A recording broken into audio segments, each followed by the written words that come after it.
M news కి స్వాగతం.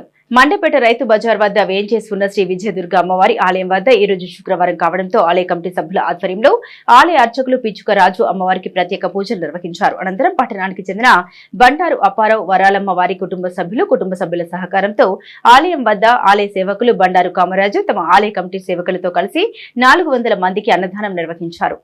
మండపేట పట్టణం రైతు బజార్ వద్ద వేంచేసుకున్న శ్రీ విజయదుర్గ అమ్మవారి ఆలయం వద్ద శుక్రవారం కావడంతో ఆలయ కమిటీ సభ్యుల పర్యవేక్షణలో ఆలయ అర్చకులు పిచ్చుక రాజు ఆధ్వర్యంలో అమ్మవారికి వేకువజామునే వివిధ అభిషేకాలు ప్రత్యేక పూజలు నిర్వహించి భక్తులకు అమ్మవారి దర్శనం కల్పించారు.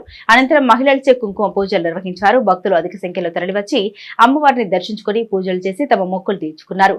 ఆలయం వద్ద మండపేట పట్టణానికి చెందిన బండారు అప్పారావు వరలమ్మ కుటుంబ సభ్యుల సహకారంతో ఆలయ కమిటీ సభ్యులు బండారు కామరాజు సమక్షంలో ఆలయ సేవకులతో కలిసి 400 మందికి భారీ అన్న సమారాధన నిర్వహించారు. సేవకులతో కలిసి 400 మందికి భారీ అన్న సమారాధన నిర్వహించారు.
మరిన్ని తాజా వార్తా విశేషాల కోసం ఎం న్యూస్ ని సబ్స్క్రైబ్ చేయండి. మీ మిత్రులకు షేర్ చేయండి.